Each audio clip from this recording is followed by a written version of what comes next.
Welcome to the Explainer. Today, we're diving into something really important, a safety guide for anyone taking care of an elderly loved one who has COVID-19. We're going to walk through how to navigate a really complex and honestly pretty dangerous situation where the treatment itself can become the biggest threat. So, let's start with this terrifying scenario. Your loved one has COVID, they're on a bunch of medications, but instead of getting better, they actually seem to be getting worse. And it feels like it's from the very things that are supposed to be helping them. What do? It's a scary place to be, and it's the core question we are tackling today. All right, think of this as your mission briefing. Your goal, your job, is to become a senior medical advocate. What does that mean? It means you're empowered to ask the right questions. You're there to make sure the treatment plan isn't just fighting the virus, but that it's actually safe for your loved one. Okay, so the main villain in our story today is a concept called polypharmacy. It's a fancy word, but all it means is using multiple drugs at the same time. And this can be especially risky for older adults because all those medications can create a perfect storm of side effects, turning what should be a manageable illness into a full-blown crisis. And that storm has a name, the medication cascade. To really get how this works, let's look at a pretty common mix of medications that an older person with COVID might be prescribed and see how their side effects can stack up in a really dangerous way. Here it is. This is that stacking effect right in front of you. Each one of these medications on its own has a risk of causing diarrhea. But when you put them all together, whoa, you've got Paxlovid, a strong antibiotic like amoxiclav, an antifungal, and a drug like Reglan that speeds up the gut. It's a recipe for a dangerous cascade. And for an older adult, severe diarrhea isn't just uncomfortable. No, it's a direct path to serious dehydration, kidney injury, and even life-threatening falls. This brings us to the most powerful tool you have, a question. And notice the tone here. This isn't about challenging the doctor or being aggressive. It's about collaborating on safety.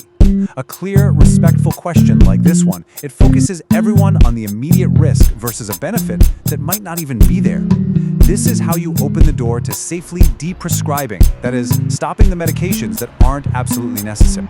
Now, beyond the side effects, the next part of your mission is to be on the lookout for a silent threat, and that is misdiagnosis. This is all about making sure the right problem is actually being treated. Because there's a huge and potentially harmful assumption that often gets made in these situations. And here is that critical distinction. It's so important to get this. COVID causes viral pneumonia. Antibiotics, like that amoxiclav we just saw, do absolutely nothing for viruses. Zero. Zilch. They only treat bacteria. So, if you're giving an antibiotic for viral pneumonia, you're exposing your loved one to all of the risks, like that awful diarrhea, for absolutely no benefit.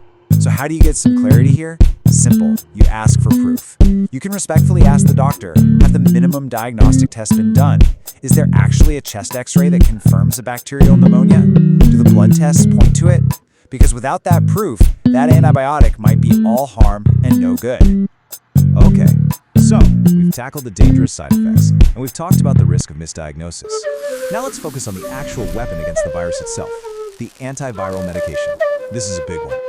Paxlovid. You've probably heard of it. It's a highly effective antiviral. But, and this is a huge but for seniors, it comes with a major red flag. It has dangerous interactions with over 50 common medications.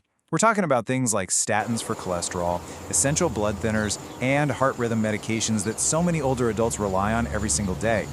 Now the good news is, you've got options. This isn't a one-size-fits-all situation. Given that high interaction risk with Paxlovid, it is absolutely essential to ask about alternatives. You've got remdesivir, which is given by IV. It's just as effective, but has minimal risk of interactions. Molnupiravir is another pill with fewer interactions. The key here is to ask, which antiviral is the safest for my loved one's specific medical history? Okay, let's bring this all home. We're going to consolidate everything we've just covered into a simple, actionable safety plan. This is your checklist for that critical conversation you're going to have with the medical team. Here it is, your three-part mission. Just frame your entire conversation around these core safety goals. First, deprescribe. What can we safely stop right now? Second, diagnose. Where's the proof that we actually need this medication? And third, eliminate. How are we going to treat the actual virus in the safest way possible for this person? You know, if you remember just one thing from this entire explainer, let it be this. Your core message to the doctor is that you're worried about polypharmacy without confirmed benefit, and that in a 75-year-old with COVID, severe diarrhea is not just acceptable collateral damage. No way. It's a medical emergency in the making. And this is probably the most critical takeaway of all. These are not symptoms to wait and see on. If you see any of these red flags, I'm talking low oxygen, any new confusion, or signs of severe dehydration like not much urine, you do not wait for a call back from the doctor's office. You call 911 immediately. So your mission is clear. You're not expected to be a doctor or have all the answers, but you are now equipped to ask the right questions. By focusing on safety, by asking for confirmation, you can help prevent a dangerous treatment trap and truly protect the person you care for.